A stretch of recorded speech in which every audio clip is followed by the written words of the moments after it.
This is CBS 42 College Football Saturday Wrap-Up, presented by Pepsi. A low snap. Tua's got it. Tua steps up. He sees an opening. He's going to run for the first down. 35-30, 25-20, 15-10, 5. Touchdown. Aloha. Say aloha to the SEC title game, Mr. Tagovailoa, because you are going there with your team for the 12th time in the SEC tournament history. Alabama 29, LSU nothing. Chris Brees and Mike Johnson here on the postgame show. And Mike, I know that Saban spent a lot of time in Baton Rouge. How about this scene on the field? Yeah, you got to love it right there. Nick Saban extremely happy. He knows how big this game was. He knows how tough it is to win down in Baton Rouge. He's a happy man walking off the field. So here we are. CBS 42 has 12 hours of coverage this college football Saturday. Here we are at the culmination. Chris Brees, Mike Johnson. We are awaiting Nick Saban's postgame press conference. Should be coming in the next 5 to 7 minutes, but we have a lot to talk about before we get there. You know, Mike, there's been so much talk about, it's Tua Tagovailoa against the best passing defense in the country, but people forgot about the fundamentals of what this game has always been all about. It's about the line of scrimmage. Oh, it's so exciting for me to watch. I'm telling you, I have chills all over my body watching these offensive lines. These defensive lines going to battle up front. Keenan Williams, Damian Harris, the tied offensive line protecting Tua Tagovailoa really won this game on the offensive line and the front seven of that defense. I thought it was so exciting to watch. Keenan Williams, he's making a case to be a #1 draft pick overall. He was extremely incredible tonight. Tua was only the second player for Alabama in the Nick Saban era to throw for more than 200 yards on LSU's defense, but it was that running game. 256 yards rushing.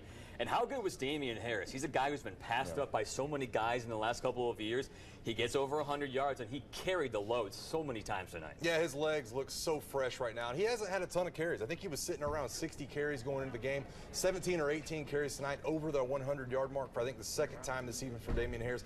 He's such an explosive player, and he's so dynamic at the running back position. But Alabama's so deep, you almost forget about Damian Harris right there at the top. He was putting the dagger on that LSU defense tonight. We have a lot to get into, what this means for the future for the SEC title game. We're, again, awaiting Nick Saban's press conference. We are with you for the next hour up until 11:30 Central Time on CBS 42. Chris Wrinkle is live on the field. He saw a raucous celebration for the Crimson Tide and got an interview with a player on the game on the field afterwards.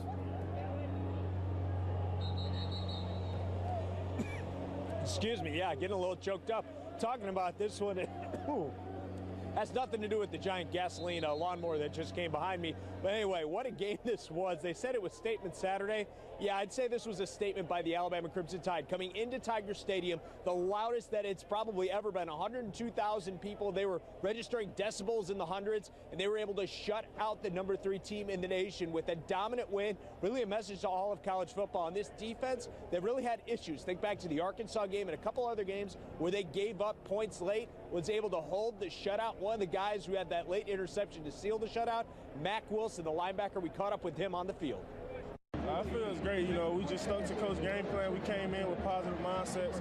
You know, we just wanted to dominate the game, and I felt like we did a good job at that. You guys held on to the shutout to be able to shut out the #3 team in the country and their home field. It's got to say something about this defense.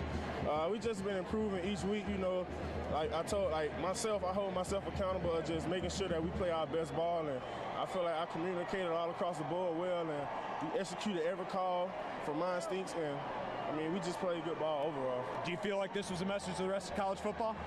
Man, this is just another game. We focus on the next game, and it's going to be the game after that. You know, we're not calling nobody out. You know, we're just getting better every day, every week. And how about this for a stat? LSU has not scored here in Tiger Stadium against the Alabama Crimson Tide since the 2014 game. Alabama certainly putting their stamp on this one, and another shutout in Tiger Stadium, guys. Not only that, Wrinkle, it's the fact that LSU since 1996, they've been shut out 6 times total in their program since then. 5 of them have gone to Alabama.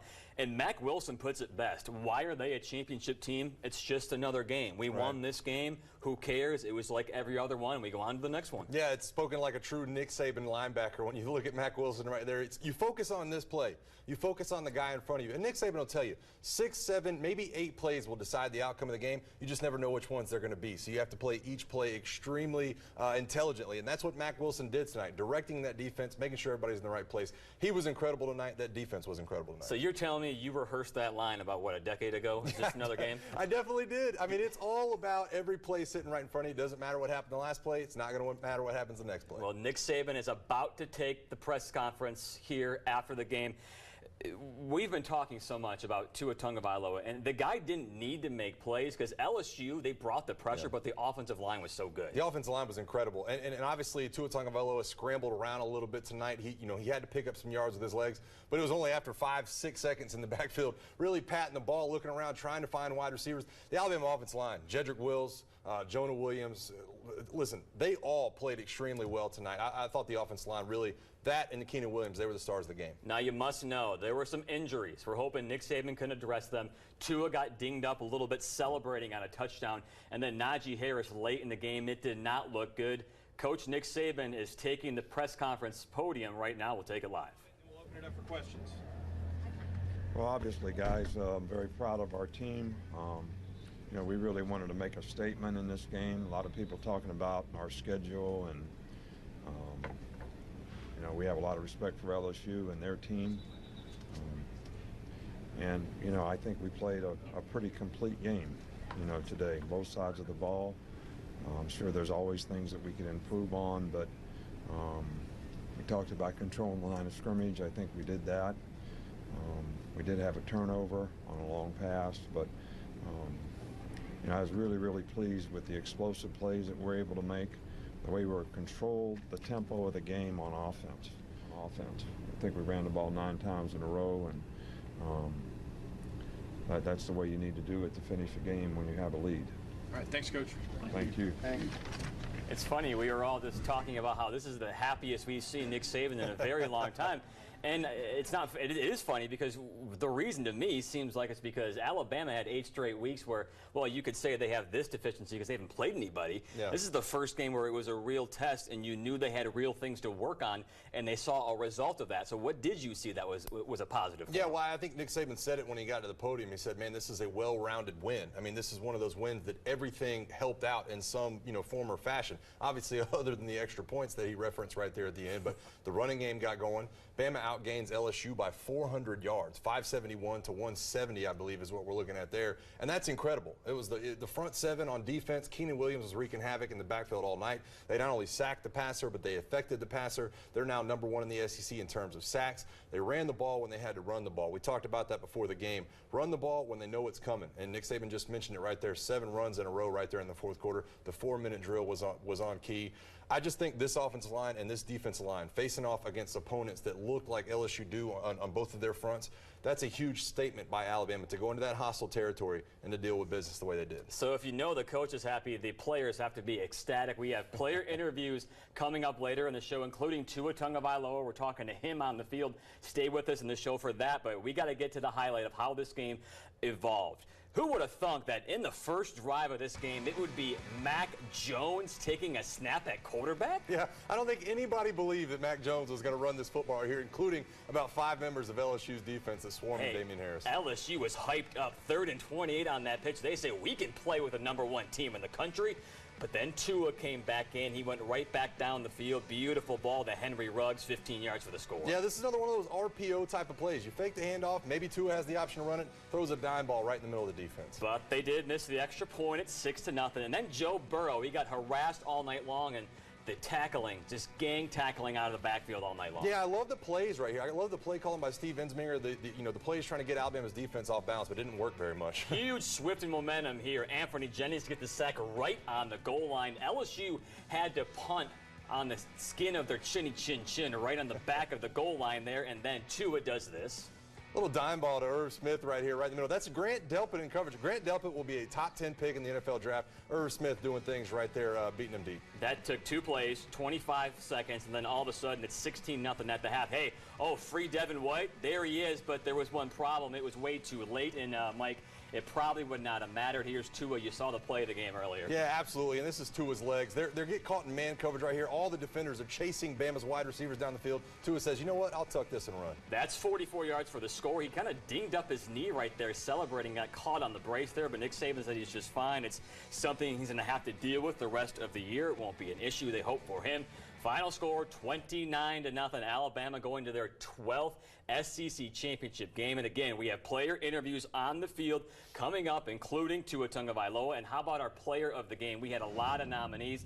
We may have teased it already. He came on defense, and he is a force who Alabama is going to maybe hope that he doesn't go to the NFL this year. We can cross our fingers for number 92. It's all ahead. Plus, here in Birmingham, UAB is proving that 2018 really can be a special season, and hosting the conference championship became a serious reality. We'll tell you why coming up later.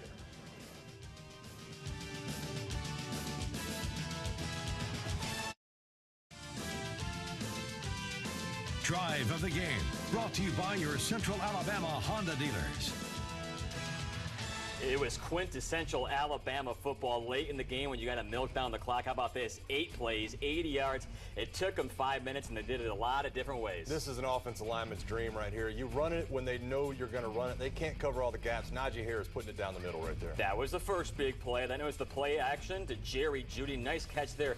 He's so quick and shifty, and even when he's in traffic, he still finds a way to move forward. He's so dynamic out in the open field. Tua Tagovailoa is a big part of that. Gets in the ball early. He can make his moves out in space. And then Damian Harris, you might as well give it to the big old fella because he earned every single carry, and good for him getting the score there. He definitely did. Ross Piercebaker gets falling down on the front right there. I love it. The offensive linemen all celebrate with him. They love Damian Harris in that running game. Now the quarterback, Tua Tagovailoa, he's been the Heisman leader by far all year long.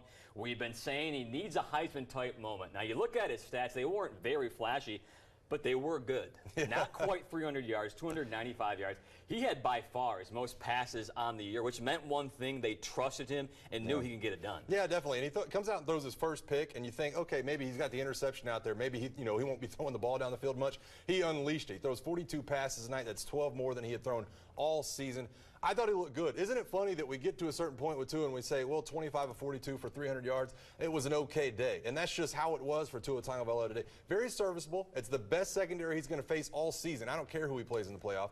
LSU will be the best secondary he plays all season. He was pretty good tonight. Well, here's the thing. You call it serviceable. That's Alabama getting used to that. It's the fans getting privileged, you may call it, because if that's serviceable, I think there's 128 other teams in the country who would love to have a serviceable quarterback have 3 touchdowns tonight. He was with Chris Wrinkle on the field. It was good fun. It was a good team effort, both offense and defensively. Defense gave us the ball. We just didn't capitalize as much on offense. We had to regroup from a lot of the pass protections, in the second half. And, I feel we did a lot better job. But I think we really established the run game within the second half, and the defense did a real good job with stopping them on the goal line and whatnot. So I just think it was a good team effort tonight. What was the message after that first drive? Went about as bad as it possibly could have, going backwards towards the end. Did you have to calm the guys down? Did you have to get calm? Well, no, it's just one of those things where it's a pressured environment, We just got to play a play at a time, and that's just our focus, even going into practice. So. What happened on the play where you went down on that first drive? Where'd you get? Oh, he hit me in the goodie. Ooh, that hurt. That hurt for a good minute. I couldn't breathe for a second. But yeah. How did you feel in that 44-yard touchdown run when you took off? Oh, I know when I hit the 30. I think when I hit the 30, my leg gave out, and I was just going off momentum. So I was just trying to gallop in the end zone, and I made it. So thank God. Leg okay now though? Yeah, it's good. Still kind of dinged up, but it's good. First time here at Death Valley, what you think? Great atmosphere. Very, very hostile environment. It's a very hostile environment, but it was a good opportunity for us as a team, to come in here, for guys who haven't got the opportunity to experience it. It was really good. So. A couple of years. There's been a common storyline with Tua Tagovailoa the last couple of weeks. It is that dinged-up knee, Mike. It happened a couple of weeks ago. It's happened every other game. You see him limp off the field sometimes. Are we getting to a point where we would call that a nagging injury? Yeah, I think it definitely is a nagging injury. And obviously you see the knee brace. And Tua says, oh, I'm 100%. Well, he says he's 100% because that's as good as he's going to get this year, I think. When you look at kind of the fact that his knee's going to be banged up, it's not one of those things that's going to get better from week to week. He's going to have to manage it. But you know what? Jeff Allen and the training staff in Alabama, they are the best in the business, and I have no doubt in my mind that they're doing the right things for Tua's knee. I'm sure you as players, you're dinged up all the time, and you're going into a game, your precautions of how you want to salvage and be safe with this knee. So if he's moving forward, how do they stay safe with a knee that they know has potential for something bad? Yeah, well, they limit his repetitions, and obviously if you're Tua Tagovailoa, you're going to get in there, you're going to throw 7-on-7, but don't allow him to run. He doesn't need to do anything laterally at practice. He's going to be taped up. He's going to be braced up. His pain's going to be managed. He's going to be in the training room at 6 a.m. every day, and he's going to be doing the same things throughout the rest of the season until they can allow him the time to heal. You also do something else. You rely heavily on your defense, and boy, did Alabama do that tonight. The shutout, yes, and who was the quintessential player, the guy, the catalyst on that line? It was number 92, Quinnen Williams. You said from the start, this guy is the player of the game. We had to go with him. I mean, look at this. Almost every play we're going to show here, he is being blocked by 2 people. I mean, they were already talking about him being a possible first 10 draft pick. I think he ramped up towards the top 3 tonight.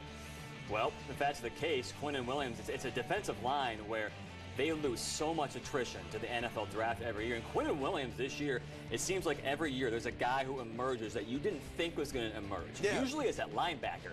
Here it's on the defensive line, and it's refreshing because they needed it. Yeah, you say, how do they replace Deron Payne? You're going to get Raekwon Davis back. He's going to be a preseason All-American.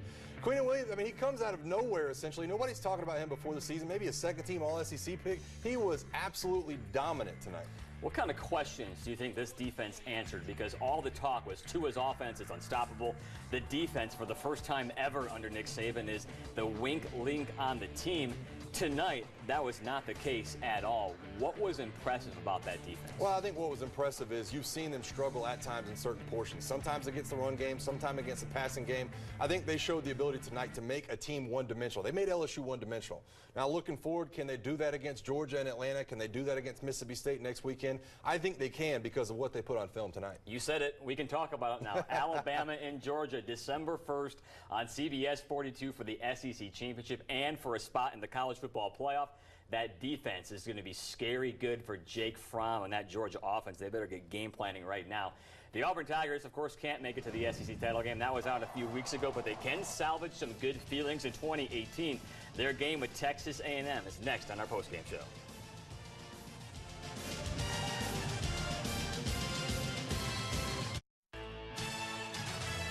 You're watching CBS 42 College Football Saturday Wrap-Up, presented by Pepsi. Championship aspirations gone. They have a new motto on the plains. It's defeat November, but at least in the first half, Kellen Mond and Texas A&M had other plans. Yeah, you love the play design right here. Getting out in the flat, getting into the hands of your playmakers. Could not be tackled in space right now. Great game plan by Texas A&M. Auburn not having fun in the first half. It was 17-14, Aggies at the break, and then A&M got another score. It was a 2-score game, but then Jarrett Stidham threw a couple of beautiful balls. That one questionable. He was in bounds. Yeah, back shoulder thrower here. I love what Jarrett Stidham did with the ball. You saw the replay comes out. They have to look at it in the booth.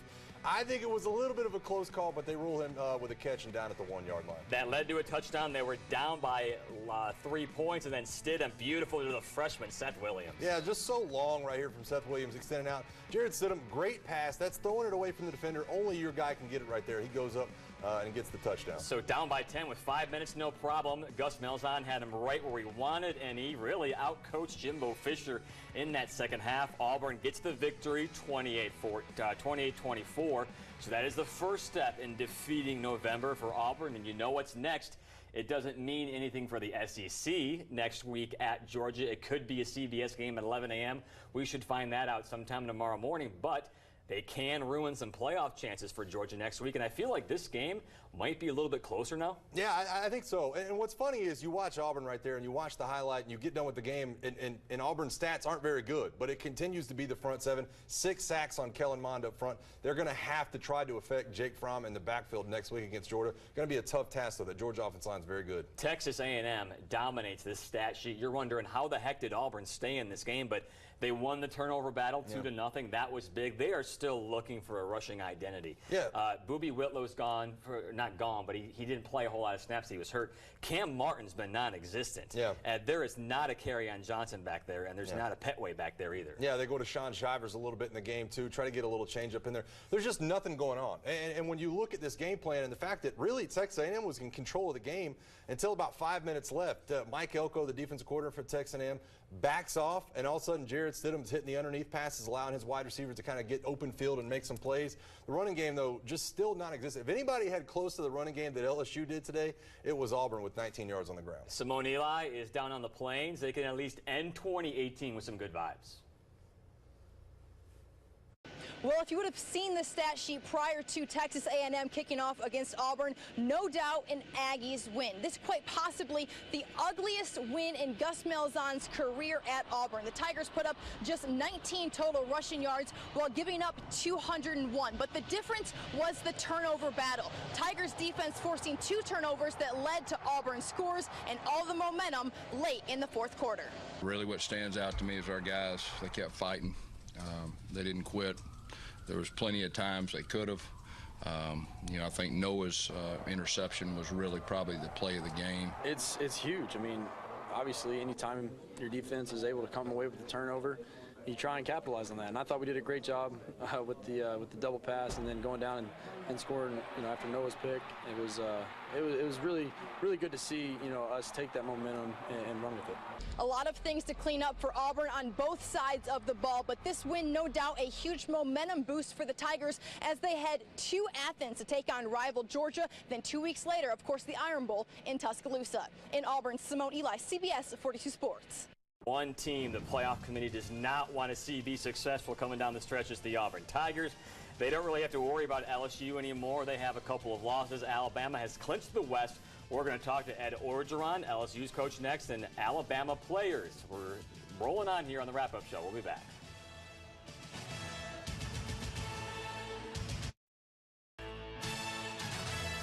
You're watching CBS 42 College Football Saturday Wrap-Up, presented by Pepsi. Welcome back into Tiger Stadium in Baton Rouge, Louisiana, where Alabama sends a statement to the world of college football. The #1 team in the nation lives in Tuscaloosa, Alabama, as they dominate LSU, the #3 team in the nation, 29-0. And really the story of the game was the defense, able to shut down this LSU rushing attack. This is an LSU team that really prided itself on grinding out yards on the ground. And at one point in the third quarter, LSU had negative yards rushing. They were able to harass Joe Burrow and not let LSU get anything going offensively. One of the guys, Dylan Moses, took a lot of pride in this one because he's from Baton Rouge, so coming into Tiger Stadium and able to get the win, walk out of here a winner, was special for him. But how about Quinnen Williams? Absolutely dominating things from the defensive tackle position. Really, a lot of guys that you could say dominated this game on the Alabama defense. But here's Dylan Moses after the game. Oh, I was very impressed. We were all impressed. Dude went off tonight. Quinnen is a beast, a dog, whatever you want to call it. Like, he is that man, and I respect him. I love him. He's a great teammate. How much fun was it to come in here and get the win and play like you played? It was really fun, because, last week was our bye week. I was home in Baton Rouge spending time with my family, and so be able to come back, the following week, it was fun, being in Baton Rouge, being in the stadium, it was a good atmosphere.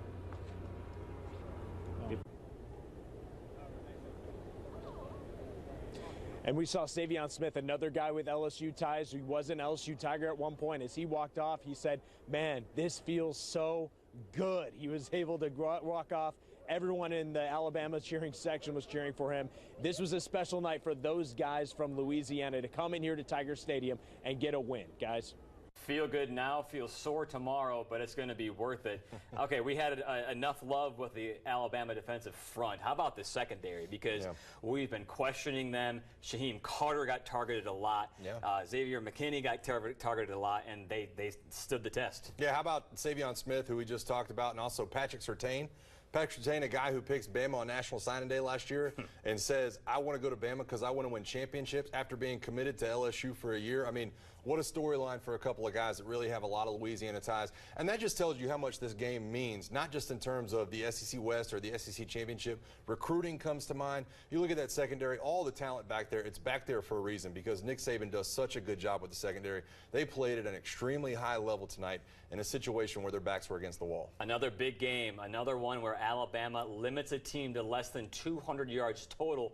That was it, 196 for LSU, and their coach, Ed Orgeron. He was really passionate early in the game, and they had the right reasons for it, but didn't end up so well in the second half. Here he is.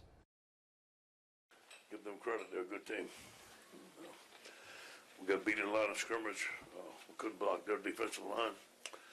281 yards rushing for Alabama, 12 yards rushing for us. Just not a very good night. And but you know what? We got to move forward. We got a chance to have a hell of a season. We're going to look at this, tell the truth Monday, get better, and on to Arkansas, and finish very strong. This team has a chance to have a very good season, go to a big bowl. That's what we're going to look forward to. Any questions? What did you see from the offensive line? You were just losing one-on-one? Our offensive line beating one-on-ones. We had max protection. We sliding. These guys are beating us. They're stunting us. We tried everything we possibly could, go full wide, max protection. We just got beat. Orgeron did what he was supposed to do. He's got to get his guys riled up because it's been a rivalry where they've been on the losing end because of Alabama's passion. You can't doubt the passion that Ed Orgeron had in this game. Yeah, and he was right in doing that. I did get kind of concerned with Ed Orgeron and some of his words leading into this game because Ed Orgeron has circled this game for LSU. He said it's not just another game. It is Alabama. We have to win this. If I'm going to stay the coach at LSU, we've got to win this football game. But you heard kind of his voice right there in the press conference talking about beyond now. Hey, we got to circle the wagons. They're a good football team. Give them credit. We have to move on and finish off the season strong. We know Alabama is going to be #1 in the college football playoff when it comes out Tuesday's rankings, the next one. What about everybody else behind them? It was a separation Saturday, showdown Saturday, they're calling it. We got all the big games from across the country, and we are going to pick our top 6. So we think the committee will rank them 1 to 6 on Tuesday. It's after this.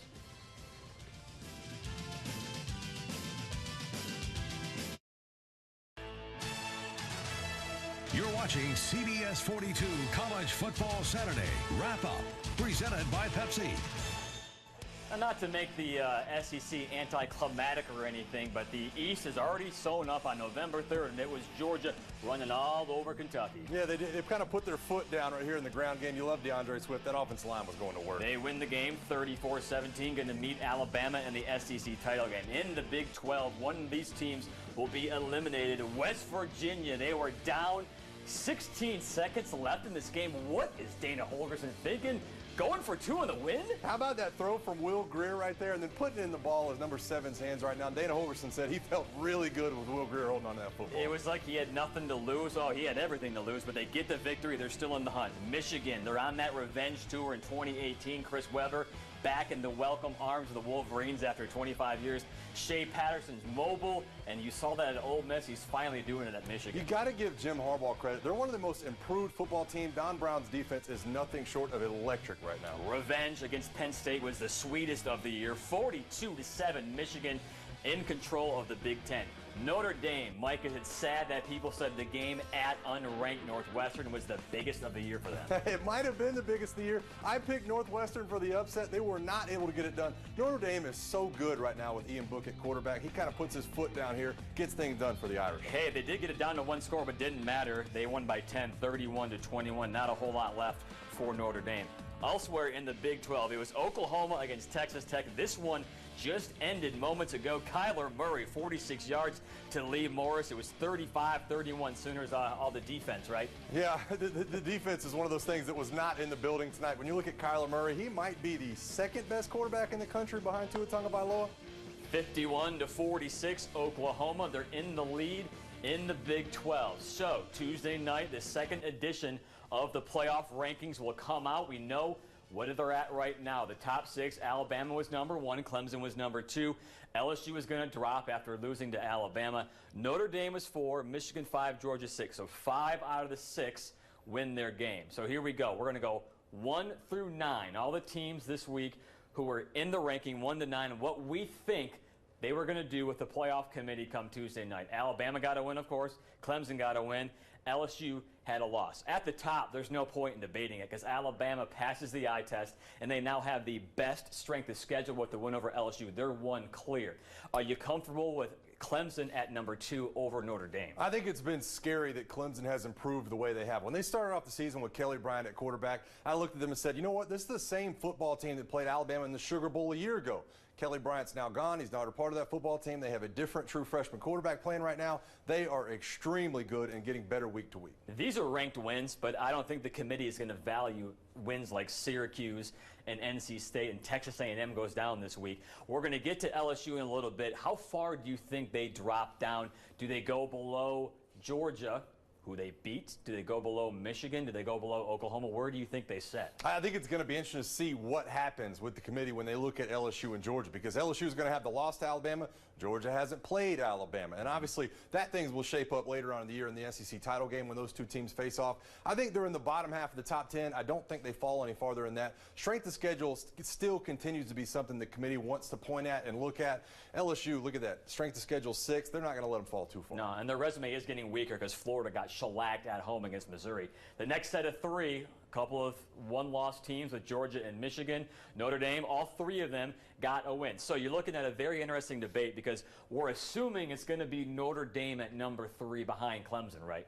Yeah, I think so, and I think that's fine for right now. I think as you move forward to things, these two teams right here are going to have conference championship games against very good football teams. You know, possibly some things. Obviously, the Big Ten might not be a great championship, but you're playing Ohio State the week before. Georgia's already set up with that matchup in Alabama. The resume is going to be on the bottom of that one. Notre Dame's not going to have that. And I think Notre Dame right now, they're going to slide up to 3. It's going to be interesting to see how things finish, though, in terms of what their schedule looks like at the end of the year. So if we have Alabama, Clemson, and Notre Dame, who gets that 4th spot? Is it Michigan, who's passed the eye test, or is it Georgia, who has better wins? But look at Kentucky and Florida, they keep losing. It's not going to be much of a big resume, though. I think it's going to be Michigan for now. And I think, listen, the committee, and we said it beforehand today, the committee is not stupid. They are smart with where they position these football teams. They know Michigan's going to have to prove it against Ohio State later in the year. They know Georgia's going to have to prove it against Alabama later in the year. I think things stay status quo for right now. Michigan just slightly behind Notre Dame because of the head-to-head. I think Michigan will stick right in there at number 4,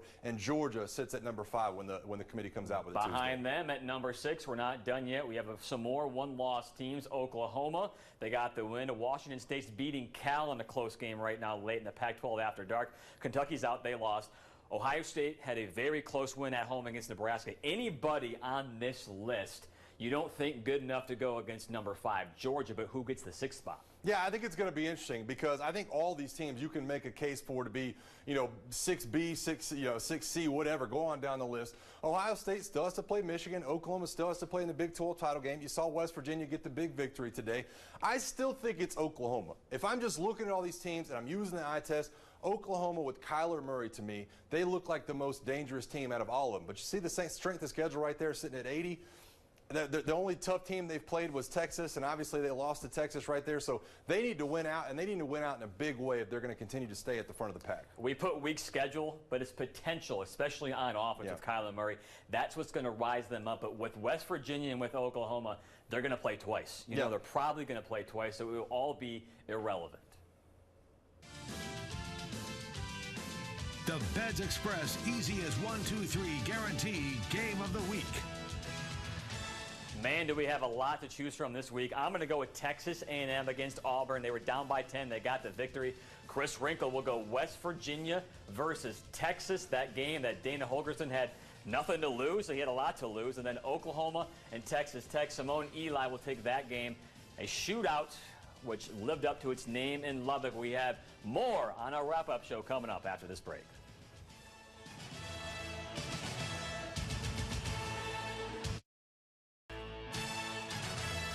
You're watching CBS 42 College Football Saturday Wrap-Up, presented by Pepsi.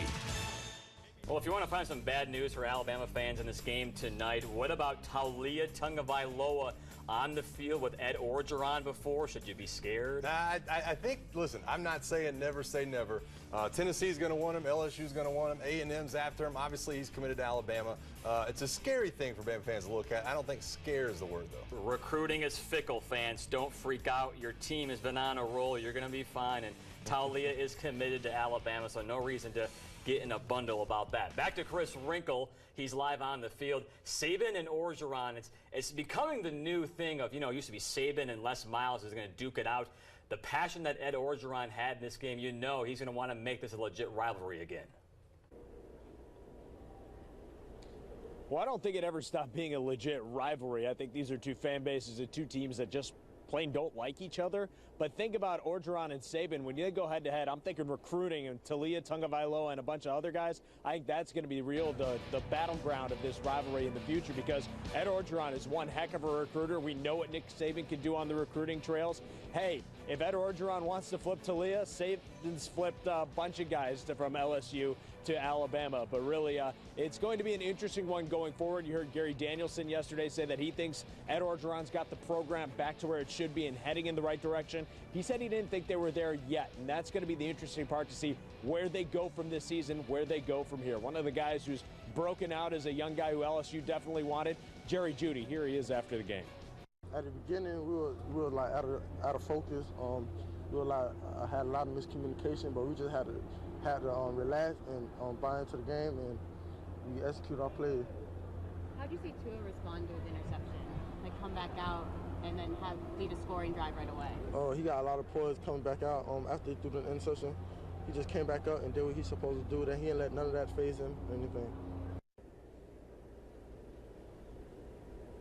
You know, before Jerry Jeudy, there's this guy, T.J. Simmons, who was a Clay Chalkville 4- or 5-star guy. He decided to transfer, just like if Talia decides to transfer. They got that guy Paul Tyson coming up and a couple others behind him. So recruiting, I wouldn't worry too much, Bama fans. You're going to find a couple other good guys. Hey, maybe one's from the boot who are going to go to Alabama.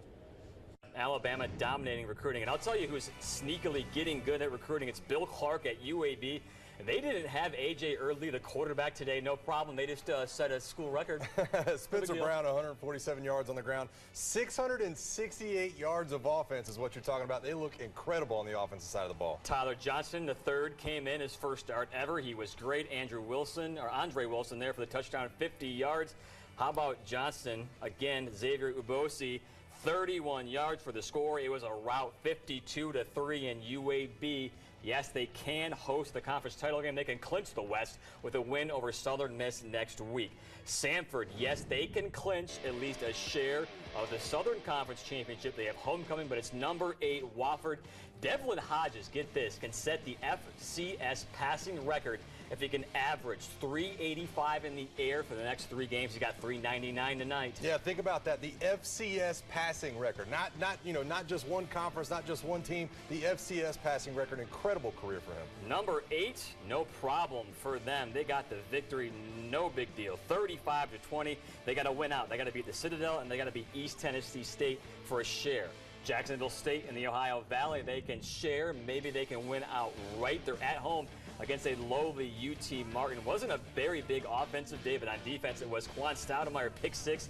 JSU wins close, 21-14, but they got a problem in that conference. Yeah, they definitely do. They need some help after the loss to Southeast Missouri State, but they're on pace to still do some good things. It's a very, very good football team. Yeah, that loss was crippling for them. They still want to try to make it into the playoffs. That's their big goal for them in the FCS. The goal for Alabama has always been the same: win the SEC, go to the playoff. We know they're in the SEC title game, but what about next week against Mississippi State? And what about Auburn at Georgia? We have final thoughts on next week coming up next.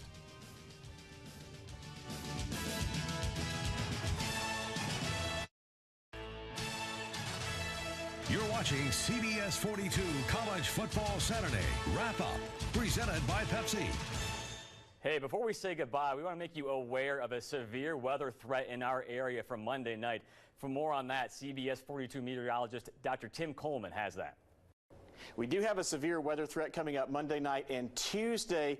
Tuesday morning, we'll have this big upper-level storm system, a classic setup for severe weather over Alabama. Then at the low levels, we'll have warm, moist air coming up off the Gulf of Mexico, a cold front moving into northwest Alabama, and that means trouble. Our severe weather risk is enhanced here over the northwestern parts of Alabama.